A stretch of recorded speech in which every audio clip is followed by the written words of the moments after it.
ರಾಜಯೋಗ ಪರಿಪೂರ್ಣ ಮುಗಿಸ್ತೇವನಿಗೆ ಮಾತ್ರ ಪರಮಹಂಸ ಅಂತಾರೆ. ಅದ್ರದ್ದು ಯೋಗದ ಮಾರಿ ಗೊತ್ತಿಲ್ಲಾರ್ದನ್ನ ಹಂಗೆ ಸುಮ್ಮನೆ ಪರಮಹಂಸರು ಅಂದ್ರೆ ಅದು ಉಪಯೋಗ ಇಲ್ಲ. ಇನ್ನು ಕೆಲವು ಮಂದಿ ಯೋಗಿರಾಜ ಅಂತ ಹೇಳ್ತಾರೆ. ಯೋಗಿರಾಜ ಅಂದ್ರೆ ಹಠಯೋಗ ಪರಿಪೂರ್ಣ ಮುಗಿಸಿರ್ಬೇಕು, 8 ಸಿದ್ಧಿ ಒಳಗೆ 8 ಸಿದ್ಧಿ ನಾವು ವಶ ಇರಬೇಕು, ಅವನು ಮಾತ್ರ ಯೋಗಿರಾಜ. ಈಗ ಕೆಲವರು ಪ್ರಾಣಾಯಾಮ ಅಥವಾ ಯೋಗಾಸನ ಕಲಿಸುವಂತ ನಾನು ಯೋಗಿರಾಜ ಅಂತಂದ್ರೆ ಅದು ಹಠಯೋಗದ 1ನೇ ಸ್ಟೆಪ್. ಅದು ಯಾವುದೋ ಇವ ಹೇಳೋ ಆಸನ, ಅದನ್ನ ಅಷ್ಟು ಮಾಡಿದ ಬಿಟ್ಲೆ ಯೋಗಿರಾಜ ಆಗೋದಿಲ್ಲ. ಯೋಗಿರಾಜ ಅಂದ್ರೆ ದೊಡ್ಡ ಪಟ್ಟ, ಅದು ಶಿವನ ಪಟ್ಟ. ಮತ್ತು ಶಿವನ ಪಟ್ಟ ಇವ್ರು ತೊಗೊಳಕತ್ತಾರ ಅಂದ್ಮ್ಯಾಗ ಅದನ್ನು ಮಾಡಿರ್ಬೇಕಲ್ಲ.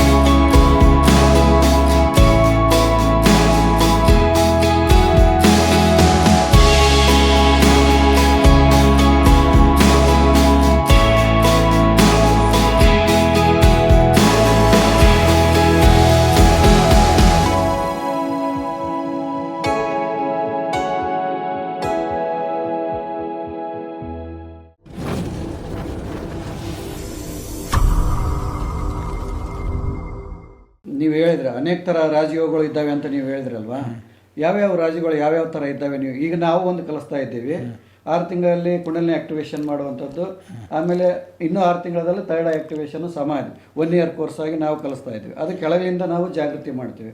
ನೀವು ರಾಜಯೋಗದ ಹಲವಾರು ಪ್ರಕಾರಗಳು ಅದಾವಂತ ನನ್ನ ಹತ್ರ ಹಲವಾರು ಬಾರಿ ಹೇಳಿದ್ದೀರಾ. ಅವು ಯಾವ್ಯಾವ ಇದ್ದಾವೆ ಸ್ವಲ್ಪ ಎಕ್ಸ್ಪ್ಲೇನ್ ಮಾಡಿ ಹೇಳಿ. ನಿಮಗೆ ಗೊತ್ತಿದ್ದೈತಲ್ಲ, ಅದರದ್ದು ಒಂದು ವಿಧಾನ ಬೇರೆ. ಹೌದು. ಈಗ ನಮ್ಮ ಒಂದು ರಾಜಯೋಗ ಏನಪ್ಪ ಅಂದ್ರೆ ಕುತ್ತಿಗೆಯಿಂದ ಬರ್ತದೆ, ಮೇಲೆ 6 ಚಕ್ರ ಬರ್ತಾವೆ. ಕುತ್ತಿಗೆ ವಿಶುದ್ಧ ಚಕ್ರದಿಂದ ಮೇಲೆ 6 ಚಕ್ರಗಳು. ಹಾಂ, ವಿಶುದ್ಧ ಚಕ್ರದಿಂದ ಮತ್ತೆ ಮ್ಯಾಗ 6 ಚಕ್ರ. ತಾಳಗಿನ ಚಕ್ರ ಹೇಳಂಗಿಲ್ಲ, ಇಲ್ಲ ತಾಳಗಿನ ಹೇಳಂಗಿಲ್ಲ. ವಿಶುದ್ಧ ಚಕ್ರದಿಂದ ಮೇಲೆ 6 ಚಕ್ರ. ಇದು ರಾಜಯೋಗನ. ಈ ರಾಜಯೋಗದ ಉಲ್ಲೇಖ ಎಲ್ಲಿ ಸಿಗುತ್ತೆ ಅಂದ್ರೆ ಕೈವಾರ ನಾರಾಯಣಪ್ಪನವ್ರ ಪುಸ್ತಕ ಬರ್ದಾರ. ಆ ಪುಸ್ತಕದೊಳಗೆ ನಾನು ಹೇಳುವಂಥ ರಾಜಯೋಗದ ಉಲ್ಲೇಖ ಸಿಗುತ್ತೆ. ಯಾರಾದರೂ ಬೇಕಾದ್ರೆ ಆ ಬುಕ್ ತೊಗೊಂಡು ನೋಡ್ಬೋದು. ನಾನು ಹೇಳುವಂಥ ವಿದ್ಯೆ ಅದ್ರಾಗ ಐತೆ. ಅದನ್ನ ಹಿಂದೆ ಅವ್ರಿಗೆ ಆ ಯೋಗ ಗೊತ್ತಿತ್ತದು. ಅಂದರೆ ಕೈವಾರ ನಾರಾಯಣಪ್ಪ ತಾತನವ್ರು ಮಾಡಿದ್ದು ಮೇಲಿಂದ ಆ ಯೋಗ, ಕೆಳಗಿನಿಂದನೇ ಬಂದಾರ ಅವರು. ಆದ್ರೆ ಇಂಥದ್ದು ಒಂದು ಐತಿ ಅಂತ ಹೇಳ್ಯಾರ, ಇಂಥದ್ದೊಂದು ಐತಿ ಅಂತ ಹೇಳ್ಯಾರ ಅವ್ರ ಗ್ರಂಥದಲ್ಲಿ ಹೇಳಿದ್ರು. ಹಾಂ, ಅದ್ರಾಗ ಎಲ್ಲೆಲ್ಲಿ ಏನೇನು ಮಾಡಬೇಕು ಅದರ ಉಲ್ಲೇಖನ ಆ ಬುಕ್ ಓದಿದವ್ರು ಗೊತ್ತಿರುತ್ತೆ. ಅದು ಒಂದು ರಾಜಯೋಗ, ಕುತ್ತಿಗೆಯಿಂದ ಮೇಲೆ ಬರುತ್ತೆ. ಒಂದು ರಾಜಯೋಗ. ಇನ್ನೊಂದು ಏನಂತಂದ್ರೆ ಮೂಲಾಧಾರದಿಂದ ಸಹಸ್ರಾರ ತನಕ ಬರ್ತೈತಿ. 7 ಚಕ್ರಗಳು. ಒಂದು ಏನಪ್ಪ ಅಂದ್ರೆ ಅವೆಲ್ಲ ದೃಷ್ಟಿಯಿಂದ ಮಾಡುವ ಒಂದು ಮೂಗಿನ ತುದಿ ಮೇಲೆ ಲಕ್ಷ್ಯ ಇಟ್ಟು ಮಾಡ್ತಾರೆ, ಜಗದ್ಗುರು ಪಟ್ಟಕ್ಕೆ ಒಯ್ಯುತ್ತ. ಇನ್ನೊಂದು ಬ್ರಹ್ಮದ್ಯಕ್ಕೆ ದೃಷ್ಟಿ ಇಟ್ಟು ಮಾಡ್ತಾರೆ, ಅದು ಏನೈತಿ ಪರಬ್ರಹ್ಮನ ಪಟ್ಟಕ್ಕೆ ಒಯ್ತೈತೆ. ಹಿಂಗೈತೆ. ಇನ್ನು ಏನಪ್ಪ ಅಂದ್ರೆ ಅಂತರ್ಲಕ್ಷ್ಯ ಏನಪ್ಪ ಅಂತಂದ್ರೆ ಬಹಿರ್ಲಕ್ಷ್ಯ ಅಂತ ಬರ್ತಾವೆ. ಕೇಚರಿ ಒಳಗೆ ಅಂತರ್ಕೇಚರಿ ಬಹಿರ್ಕೇಚರಿ ಅಂತ ಬರ್ತಾವೆ. ಇಲ್ಲಿ ರಾಜಯೋಗದಾಗ ಇನ್ನೂ ಒಂದು ಬರ್ತೈತೆ.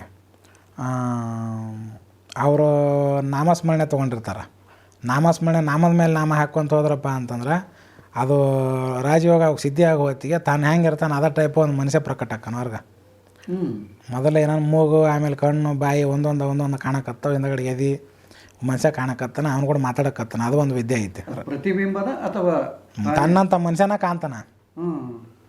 ಇದು ಒಂದು ರಾಜಯೋಗದಾಗ ಬರುವಂಥ ಒಂದು ಪ್ರಕಾರ, ಇದು ಒಂದು ಪ್ರಕಾರದಾಗ ಬರುತ್ತೆ. ಇನ್ನು ಏನಪ್ಪ ಅಂದ್ರೆ ಕುಂಡಲಿನಿ ಜಾಗೃತಿ ಮಾಡಿ ಮೂಲಾಧಾರದಿಂದ ಮೇಲೆ ಇರ್ತಾರಲ್ಲ, ಅದ್ರಾಗ 2 ಟೈಪ್ ಬರುತ್ತೆ. ಏನಾಗಲೇ ನಾವೊಂದು ಹೇಳಿದ್ನಲ್ಲ, ಅದು ಒಂದು ಟೈಪ್ ಬರುತ್ತೆ.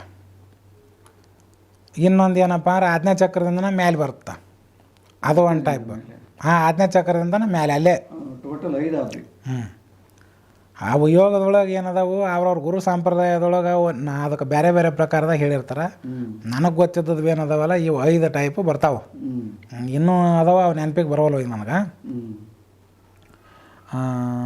ಇನ್ನು ಇವು ಯಾವ ಮುಂದೆ ಲಯೋಗ ಬರುತ್ತೆ, ಅದಕ್ಕೆ ನಾದಾನುಸಂಧಾನ ಯೋಗ ಅಂತ ಹೇಳ್ತಾರೆ. ಅದ ಅಂತ ಹಠಯೋಗದಾಗ ಬರುವಂಥ ಒಂದು ಕಾವಲವು ಎಲ್ಲ. ಇವು ಈ ಹಠಯೋಗ ಗೊತ್ತಿತ್ತು ಅಂದ್ರೆ ಇವು ಉಳಿದ ಎಲ್ಲ ಯೋಗನೂ ಗೊತ್ತಾಕವು. ಹಠಯೋಗ ಗೊತ್ತಿದ್ರೆ ಅದು ಒಂದು ಗೊತ್ತಿದ್ರೆ ಉಳಿದು ಎಲ್ಲ ಯೋಗನ ಅದರಿಂದ ನಾವು ಹುಟ್ಟೆ ಹೊಸು. ಈಗ ಒಬ್ರು ನಾನು ಫೋನ್ ಮಾಡಿ ವಾದ ವಿವಾದ ಮಾಡಿದ್ದೇನೆ ಅಂದರೆ ಅಚಲ ಸನಾತನ ಸಂಪ್ರದಾಯ ಯೋಗ ನಮ್ದು ಹಠಯೋಗ ಅಂತಂದು ಹೇಳಕ್ಕೆ ನಿಂತ್ಕೊಂಡ್ರು ನನಗೆ. ಅದು ಅಲ್ಲ, ಹಠಯೋಗ ಅಲ್ಲಪ್ಪ, ಅದು ಅಚಲ ಸನಾತನ ಸಂಪ್ರದಾಯ ಹಠಯೋಗ ಅಲ್ಲ ಅಂತ ನಾನು. ಇಲ್ಲ, ನಾವು ಒಂದು ಬಾಳೆಹಣ್ಣು ಒಂದು ಗ್ಲಾಸ್ ಹಾಲು 41 ದಿವಸ ನಾವು ಗುಹೆಯಲ್ಲಿ ಕುಂತಿರ್ತೀವಿ, ಅದನ್ನ ಬೇರೆ ಯೋಗ ಮಾಡವನ ಮಾಡ್ತಾನ. ಹಾಂ, ನಮ್ಮದೇ ಹಠಯೋಗ ಅಂತಂದು ವಾದ ಮಾಡಿದ್ರಿ. ಅವ್ರಿಗೆ ಗೊತ್ತಿಲ್ಲ, ಅವ್ರ ಗುರುಗೂ ಗೊತ್ತಿಲ್ಲ. ಅದು ಹಠಯೋಗ ಅಲ್ಲ. ಅದು ಹಠಯೋಗ ಮಾಡಿದವನಿಗೆ 8 ಸಿದ್ಧಿ ಬರ್ತಾವೆ. ಇವ್ರ ಸಂಪ್ರದಾಯದಾಗ ಯಾರಿಗಾದ್ರೂ 8 ಸಿದ್ಧಿ ಅದಾವನ? ಇಲ್ಲ ಬಿಡಿ. ಎಲ್ಲಿಂದ ಹುಟ್ಟೈತೆ ಅವ್ರ ಸಂಪ್ರದಾಯ, ಅಲ್ಲಿ ತನಕ ಹಿಂದಕ್ಕೆ ಹೋದ್ರೆ ಯಾವಾಗಾರ ಅದಾವ 8 ಸಿದ್ಧಿ? 8 ಸಿದ್ಧಿ ಇಲ್ಲವ್ರಿಲ್ಲ, 1-2. ಆಮ್ಯಾಗ ಹಠಯೋಗನ ಹಾಗೆ ಸಿಕ್ಕ ಅವ್ರಿಗೆಲ್ಲ ಕೊಡೋಕ್ಕಾಗತ್ತಂತ ದೀಕ್ಷಾನ ಅದನ್ನ. ಅದರದ್ದು ಪರಿಶ್ರಮ ಅಂತದೈತಿ. 12 ವರ್ಷ ಇದು, 12 ವರ್ಷ ಅದು ಮುಂದೆ ಅದು. ಮತ್ತು ಹಾಗೆ ಇಲ್ಲಿ ಸಿಕ್ಕಾರ ಬಂದು ನಮಗೂ ದೀಕ್ಷಾ ಕೊಡ್ರಿ ಅಂದ್ರೆ ಇವ್ರಿಗೆ ಅದ್ರ ಮಾರಿ ನೋಡುವಂಥದ್ದು ಯೋಗ್ಯ ಇರಲ್ಲ. ಹಠಯೋಗದ್ದು ಕರೆಂಟ್ ಕೈಯಾಗಿ ಸುಟ್ಕೊಂಡು ಸತ್ತಂಗದು. ಅದು ಹಠಯೋಗ ಅಲ್ಲ. ನಾನು ಅಲ್ಲಿಗೆ ಹೋಗೇ ಬಂದೇನೆ, ಅವ್ರ ಆಶ್ರಮ ಒಟ್ಟು ತಲಾಶ್ ಮಾಡಿ ನೋಡೀನಿ. ಹಠಯೋಗ ಅಲ್ಲ ಅದು. ಸಂಸಾರಸ್ಥರಿಂದ ಅದ್ರ ಹಠಯೋಗ ಮಾಡೋಕ್ಕಾಗತ್ತಾ? ಅಲ್ಲ, ಇದು ಸನ್ಯಾಸಿನೇ ಆಗಿರ್ಬೇಕು ಬಿಡಿ. ಹಠಯೋಗ ಮಾಡೋನು ಸನ್ಯಾಸಿನ ಆಗಿರ್ಬೇಕವ, ಬ್ರಹ್ಮಚಾರಿನೇ ಆಗಿರ್ಬೇಕು, ಸನ್ಯಾಸಿನೇ ಆಗಿರ್ಬೇಕು. ಈಗ ಇದು ಸ್ವಲ್ಪ ರಾಜಯೋಗದ ಬಗ್ಗೆ ಇನ್ನೂ ಒಂದು ಬರ್ತೈತೆ. ಯಾವುದು? ಕೆಲವು ಮಂದಿ ಸಂಸಾರಸ್ಥರ ಆದವ್ರು ಹಠಯೋಗ ಮಾಡ್ಯಾರಲ್ಲ ಅಂತಾರ. ಹಾಂ, ಹೌದು, ಪ್ರಶ್ನೆ ಕೇಳ್ತಾರೆ. ಹೌದಲ್ಲ? ಹೌದು. ಈಗ ಅದಾವ 2 ಉದಾಹರಣೆ ಹೇಳ್ತೀನಿ ನೋಡು. ವೀರಬ್ರಹ್ಮೇಂದ್ರ ಸ್ವಾಮಿಗಳು ಸಂಸಾರಸ್ಥರು, ಅವರು ಹಠಯೋಗ ಮಾಡಿದ್ರು. ಅವ್ರು ತಮ್ಮ ಏನಪ್ಪ ಅಂದ್ರೆ ಮದುವೆ ಆಗೋದಕ್ಕಿಂತ ಮುಂಚೆ ಏನು ಇತ್ತಲ್ಲ ಟೈಮು, ಅದ್ರಾಗ ಹಠಯೋಗ ಮಾಡಿ ಮುಗಿಸ್ಬಿಟ್ರೆ ಸಿದ್ಧಿ ಆಗಿಬಿಡ್ತಿ ಅವ್ರಿಗೆ. ಅಂದ್ರೆ ಹೋದ ಜನ್ಮದ ಏನೋ ಪುಣ್ಯ ಐತೆ, ಅದು ಇದ್ದದಕ್ಕೆ ಮಾಡಿರ್ತಾರ. ಅಲ್ಲಿ ಆ ಯೋಗ ಮುಗಿದ ತಕ್ಷಣ ಮುಂದೆ ಅವ್ರಿಗೆ ಏನು ಅನ್ನಿಸ್ತು, ಇನ್ನೂ ಇಷ್ಟು ವರ್ಷ ನಂದು ಆಯುಷ್ಯ ಐತಿ, ಮತ್ತು ನಾನು ಏನು ಮಾಡಬೇಕು, ಜನಕಲ್ಯಾಣ ಆದ್ರೆ ಮಾಡೋಣ ನಮ್ಮ ಯೋಗ ಸಿದ್ಧಿಯಿಂದ ಅಂದು ಮುಂದೆ ಮದುವೆ ಮಾಡಿಕೊಂಡು ಮುಂದೆ ಅದನ್ನಾದ್ರಿಂದ ಜನರಿಗೆ ಕೆಲವೊಂದು ಒಳ್ಳೆ ಕಾರ್ಯ ಮಾಡ್ಯಾರ ಅವರು. ಆದ್ರೆ ಮದುವೆ ಆಗೋದಕ್ಕಿಂತ ಮುಂಚೆನೇ ಅವ್ರ ಯೋಗ ಮುಗಿದತ್ತು. ಅಂದರೆ ಕಂಪ್ಲೀಟ್ ಆಗಿ ಮುಗಿದೋಗಿತ್ತು ಮದುವೆ ಆಗೋಕ್ಕಿಂತ ಮೊದಲು. ಮತ್ತು ಇನ್ನೊಬ್ರು ಯಾರಿದ್ದಾರೆ? ಈ ಕೈವಾರ ನಾರಾಯಣಪ್ಪನವರು. ಅವ್ರು ತಮ್ಮ ಹೇನ್ ಸತ್ ನಂತರ ಮುಂದೆ ದಾರಿಗೆ ಬಂದಾರ. ಏಂತಿ ಸಾಯೋದಕ್ಕಿಂತ ಮುಂಚೆ ಅವರು ಜನಸಾಮಾನ್ಯರತೆ ಬದುಕಿದವರು. ಅಂಥ ಒಬ್ಬ ದೊಡ್ಡ ಮಹಾನ್ ಗುರು ಸಿಕ್ಕರು. ಅಂಥ ಯೋಗಿ ಸಿಕ್ಕ ನಂತರ ಮುಂದೆ ಅವ್ರ ಆ ಯೋಗಕ್ಕೆ ಕೈ ಹಾಕಿ ಅದನ್ನು ಮಾಡಿರೋ ಅಷ್ಟೊತ್ತಿಗೆ ಹೇಂತಿನೂ ಇಲ್ಲ, ಏನೂ ಇಲ್ಲ. ಆ ಯೋಗ ಏನಪ್ಪ ಸರಳವಾಗಿ ಸಿದ್ಧಿ ಆಯ್ತು. ಆದ್ರೆ ನಾವು ಇದನ್ನು ಮಾಡ್ಕೊಂಡು ಅದನ್ನು ಮಾಡ್ತೀವಿ ಅಂತಂದ್ರೆ ಅವ್ನು ಹೇಳಿ ಹೆಸರಲ್ಲಿ ನಂಗೆ ಹೋಗ್ತಾನೆ. ಮತ್ತು ಆ ಸಂಸಾರಸ್ತ್ರ ಮಾಡ್ಬೇಕಾದ್ರೆ ರಾಜಯೋಗ ಅದನ್ನು ಮಾಡ್ಬೋದು ಅವ್ರು ಅಷ್ಟ. ಅದನ್ನು ಮಾಡೋಕೆ ನಡಿತೈತೆ. ಇದನ್ನು ಮಾಡೋಕೆ ಕೈ ಹಾಕಿದ್ರು ಅಂತಂದ್ರೆ ಅಸ್ತಿತ್ವ ಇರಂಗಿಲ್ಲ. ಮತ್ತು ಅವ್ರದ್ದು ಎಲ್ಲಿ ಹೋಗ್ಕಾನೋ ಏನೋ. ಇದನ್ನು ಕೈ ಹಾಕ್ತಾರೆ ನೋಡಿ ನಾನು ಏನೇನಾಗ್ಯಾರ ಅನ್ನೋದು ಎಂತೆಂತ ಅವ್ರಿಗೆ ಏನೇನಾಗ್ಯಾರ. ಈಗ ನಿಮಗೆ ಗೊತ್ತಿರುವಾಗ ಈಗ ರಾಜಯೋಗ ಮಾಡಿದವರು ಮುಖ್ಯವಾದ ವ್ಯಕ್ತಿಗಳ ಬಗ್ಗೆ ಸ್ವಲ್ಪ ಇವಾಗ ಜಾಗ ಮಂದಿ ಅದಾರ ಹೇಳಕ್ಕೇನು, ಸ್ವಲ್ಪ ಹೇಳಿ, ಅವ್ರ ಹೆಸರುಗಳು ಹೇಳಿ. ಇವರ ಏನಂದ್ರೆ ವಿವೇಕಾನಂದರು, ಆಮ್ಯಾಗ ರಾಮಕೃಷ್ಣ ಪರಮಹಂಸರು. ಇದನ್ನ ಪರಮಹಂಸರು ಅಂತ ಯಾರಿಗಂತಾರ? ಯೋಗಾನಂದ, ಪರಮಹಂಸ ಯೋಗಾನಂದರು ಒಬ್ರು. ಪರಮಹಂಸ ಅಂತ ಯಾರಿಗೆ ಹೇಳ್ತಾರ? ಈ ರಾಜಯೋಗದಿಂದ ಸಿದ್ಧಿ ಪಡ್ಕೊಂಡವ್ರಿಗೆ ಪರಮಹಂಸ ಅಂತ ಕರೀತಾರೆ. ಹೌದು. ಈಗ ಹಠಯೋಗದಿಂದ ಸಿದ್ಧಿ ಪಡೆದವ್ರು ಅವ್ರಿಗೆ ಏನಂತ ಕರೀತಾರೆ? ಹಠಯೋಗ ಪರಿಪೂರ್ಣ ಯಾರು ಮುಗಿಸಿರ್ತಾರ ಅವರು ಯೋಗಿ ಅಂತಾರ, ಯೋಗೇಶ್ವರ ಅಂತಾರ. ಅವ್ರಿಗೆ ಯೋಗಿರಾಜ ಅಂತ ಹೇಳ್ತಾರ. ಯೋಗಿರಾಜ ಅಂತ ಕರೀತಾರೆ. ಹಾಂ, ಯೋಗಿರಾಜ ಅಂತಾರ. ಮತ್ತು ಅವರು ಏನೈತಿ ಅವ್ರಿಗಿನ್ನೂ ಹೇಳ್ತಾರೆ ಇವನ್ನೆಲ್ಲ. ರಾಜಯೋಗ ಪರಿಪೂರ್ಣ ಮುಗಿಸ್ತೇವನಿಗೆ ಮಾತ್ರ ಪರಮಹಂಸ ಅಂತಾರ. ಅದ್ರದ್ದು ಯೋಗದ ಮಾರಿ ಗೊತ್ತಿಲ್ಲಾರ್ದನ್ನ ಹಂಗೆ ಸುಮ್ಮನೆ ಪರಮಹಂಸರ ಅಂದ್ರೆ ಅದು ಉಪಯೋಗ ಇಲ್ಲ. ಇನ್ನು ಕೆಲವು ಮಂದಿ ಯೋಗಿರಾಜ ಅಂತ ಹೇಳ್ತಾರೆ. ಯೋಗಿರಾಜ ಅಂದ್ರೆ ಹಠಯೋಗ ಪರಿಪೂರ್ಣ ಮುಗಿಸಿರ್ಬೇಕು. 8 ಸಿದ್ಧಿ ಒಳಗೆ 8 ಸಿದ್ಧಿ ನಾವು ವಶ ಇರಬೇಕು, ಅವನು ಮಾತ್ರ ಯೋಗಿರಾಜ. ಈಗ ಕೆಲವರು ಪ್ರಾಣಾಯಾಮ ಅಥವಾ ಯೋಗಾಸನ ಕಲಿಸ್ಕೊಂತ ನಾನು ಯೋಗಿರಾಜ ಅಂತಂದ್ರೆ ಅದು ಹಠಯೋಗದ 1ನೇ ಸ್ಟೆಪ್. ಅದು ಯಾವುದೋ ಇವ ಹೇಳೋ ಆಸನ, ಅದನ್ನ ಅಷ್ಟು ಮಾಡಿದ ಬಿಟ್ಲೆ ಯೋಗಿರಾಜ ಆಗೋದಿಲ್ಲ. ಯೋಗಿರಾಜ ಅಂದ್ರೆ ದೊಡ್ಡ ಪಟ್ಟ, ಅದು ಶಿವನ ಪಟ್ಟ. ಮತ್ತು ಶಿವನ ಪಟ್ಟ ಇವ್ರು ತೊಗೊಳಕತ್ತಾರ ಅಂದ್ಮ್ಯಾಗ ಅದನ್ನು ಮಾಡಿರ್ಬೇಕಲ್ಲ. ಅಲ್ಲ, ಒಂದು 50 ಆಸನ ಹಾಕಿಬಿಟ್ರೆ ಹಠಯೋಗ ಅಂತ ಹೇಳ್ಬಿಡ್ತಾರೆ. ಆಸನಗಳನ್ನ ಹಠಯೋಗ ಅಂತ ಇರೋದು ಇವಾಗ ಅವು ಗೊತ್ತಿಲ್ಲ ಅವ್ರಿಗೆ. ನಿಜವಾಗಿ ಹಠಯೋಗ ಅಂದ್ರೆ ನಿಜವಾದ ಅರ್ಥನೇ ಬೇರೆ ಇದೆ. ರಾಮಕೃಷ್ಣ ಪರಮಹಂಸರಾಗಿರ್ಬೋದು, ವಿವೇಕಾನಂದರಾಗಿರ್ಬೋದು, ಆಮೇಲೆ ಪರಮಹಂಸ ಯೋಗಾನಂದ. ಈಗ ಕ್ರಿಯಾಯೋಗನೂ ಕೂಡ ರಾಜಯೋಗಕ್ಕೆ ಸಂಬಂಧಪಡ್ತಲ್ವ ಹೆಚ್ಚು ಕಮ್ಮಿ? ಕ್ರಿಯಾಯೋಗ ಹಠಯೋಗದಿಂದನೇ ಹುಟ್ಟೈತಿ. ಹಠಯೋಗದಿಂದನೇ ಹುಟ್ಟೈತಿ. ಅವಿಂದ ಯಾರು? ಮಹಾವತಾರ್ ಬಾಬಾಜಿ ಅವರು. ಆಮೇಲೆ ಲಾರಿ ಮಾಸ್ಟರ್ಗೆ ಶ್ಯಾಮಾಚರಣ ಲಾರಿ, ಅವರೆಲ್ಲ ಏನದಾರಲ್ಲ ಅವರು ಮೂಲ ಕ್ರಿಯಾ ಯೋಗ ಮಾಡಿದವರು. ಅವರಲ್ಲಿ ಸಿದ್ಧಿ ಇದ್ದವು.